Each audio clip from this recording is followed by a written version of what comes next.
Hello everyone, welcome back to my YouTube channel. എൻ്റെ പേര് Nisma. Law of അട്രാക്ഷനിലൂടെ വളരെ ഈസിയായി നമ്മുടെ ആഗ്രഹങ്ങൾ നേടിയെടുക്കാൻ നമ്മളെ സഹായിക്കുന്ന 33x3 എന്ന പവർഫുൾ ടെക്നിക്കിനെ കുറിച്ചാണ് ഞാൻ ഇന്ന് നിങ്ങൾക്ക് പരിചയപ്പെടുത്തുന്നത്.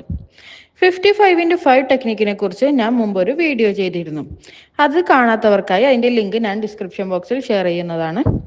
55x5 പോലെ തന്നെ പവർഫുൾ ആയിട്ടുള്ള ടെക്നിക്ക് തന്നെയാണ് 33x3 ടെക്നിക്ക്.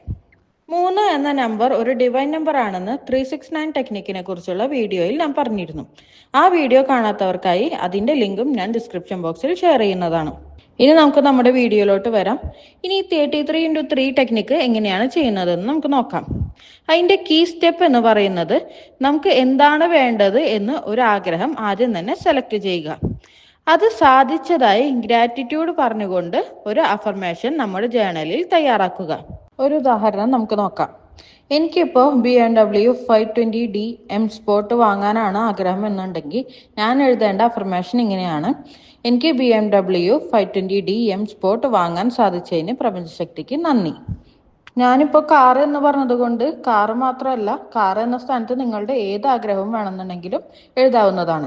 ഇപ്പോൾ കാറ്, ബൈക്ക് പോലുള്ള സാധനങ്ങളാണ് നിങ്ങൾ ഉദ്ദേശിക്കുന്നത് എന്നുണ്ടെങ്കിൽ ഏത് കമ്പനിയുടെയാണ് അല്ലെങ്കിൽ ഏത് മോഡലാണ് എന്നൊക്കെ സ്പെസിഫൈ ചെയ്ത് കഴിഞ്ഞാൽ അത്രയും ബെറ്റർ ആയിരിക്കും.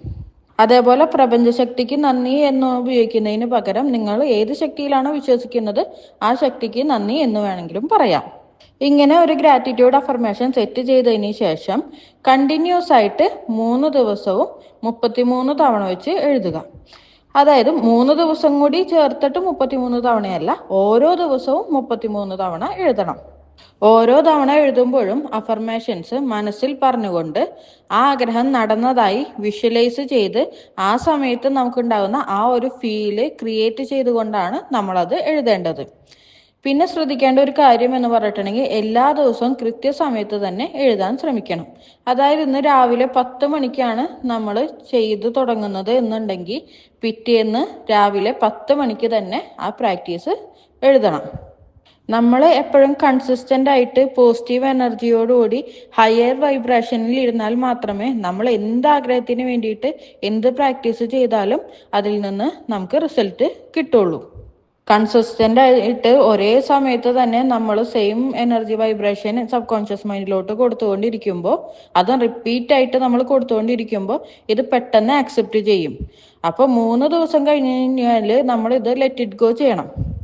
ഈ 3 ദിവസം കഴിഞ്ഞാൽ ലെറ്റ് ഇറ്റ് ഗോ ചെയ്യണം എന്ന് പറഞ്ഞത് കൊണ്ട് ആ 3 ദിവസം മാത്രം നമ്മൾ ഈ എനർജി വൈബ്രേഷൻ ഇതാക്കിയാൽ മാത്രം പോരാ, നിലനിർത്തിയാൽ മാത്രം പോരാ. അതിനുശേഷവും നമ്മൾ മാക്സിമം പോസിറ്റീവായിട്ട് ഹാപ്പി ആയിട്ടൊക്കെ ഇരിക്കാൻ ശ്രമിക്കണം. എന്നാൽ മാത്രമേ നമ്മൾ എന്ത് പ്രാക്ടീസ് ചെയ്തിട്ടും എന്താഗ്രഹത്തിന് വേണ്ടിയിട്ട് ശ്രമിച്ചിട്ടും കാര്യമുള്ളൂ. പിന്നെ ഈ ലെറ്റ് ഇറ്റ് ഗോ ചെയ്യുക എന്ന് പറഞ്ഞിട്ടുണ്ടെന്നുണ്ടെങ്കിൽ ആ ആഗ്രഹം നമ്മൾ വിട്ട് കളയാനല്ല, അതിനെ കുറിച്ചിട്ട് നമ്മുടെ ഉള്ളിലുള്ള ഫിയേഴ്സ്, ഡൗട്ട്സ്, കാര്യങ്ങളെല്ലാം നമ്മൾ വിട്ടുകളയുക. പൂർണ്ണ വിശ്വാസത്തോടു കൂടി പ്രപഞ്ചശക്തിയിലോ അല്ലെങ്കിൽ നിങ്ങൾ വിശ്വസിക്കുന്ന ഏത് ശക്തിയാണോ ആ ശക്തിക്ക് പൂർണ്ണ വിശ്വാസത്തോടുകൂടി ആഗ്രഹം നടക്കുമെന്ന് ഉറപ്പിച്ചുകൊണ്ട് നമ്മൾ വിട്ടുകൊടുക്കുകയാണ് ചെയ്യുന്നത്. നമുക്കിപ്പോൾ നടക്കുമെന്ന് ഉറപ്പുള്ളൊരു കാര്യത്തിനെ കുറിച്ച് നമ്മൾ കൂടുതലായിട്ട് ചിന്തിക്കാനോ അല്ലെങ്കിൽ അതിനെക്കുറിച്ച് ആലോചിച്ച് ടെൻഷൻ അടിക്കാനോ ഒന്നും നമ്മൾ നിൽക്കില്ല. എപ്പോൾ നടക്കും, എങ്ങനെ നടക്കും എന്നൊന്നും ഇരിക്കാറില്ല. പക്ഷേ നമുക്ക് അങ്ങനെ ഒരു ഉറപ്പില്ല എന്നുണ്ടെങ്കിൽ മാത്രമാണ് നമ്മുടെ ഉള്ളിൽ ഈ ഫിയേഴ്സും ഡൗട്ട്സൊക്കെ വരാം. അപ്പോൾ അതില്ലാണ്ടായാൽ മാത്രമേ നമുക്ക് ഈ ആഗ്രഹം മാനിഫെസ്റ്റ് ആവുള്ളൂ. അതുകൊണ്ട് ലെറ്റ് ഇറ്റ് ഗോ ചെയ്യേണ്ടത് അത്യാവശ്യമാണ്. നമുക്കിപ്പോൾ ലെറ്റ് ഇറ്റ് ഗോ ചെയ്യാനായിട്ട് ആ പേപ്പേഴ്സ് വേണമെന്നുണ്ടെങ്കിൽ ആ 3 ദിവസം എഴുതിയ പേപ്പേഴ്സ് ഒന്നിച്ച് കത്തിക്കുകയോ അല്ലെങ്കിൽ കീറിക്കളയുകയോ ഒക്കെ ചെയ്യാം.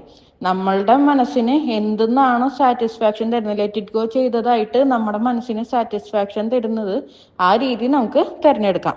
പിന്നെ അതിനെക്കുറിച്ച് ആശങ്കയോ ഡൗട്ട്സോ ഫിയേഴ്സോ ഒന്നും നമ്മുടെ ഉള്ളിൽ ഉണ്ടാവാൻ പാടില്ല.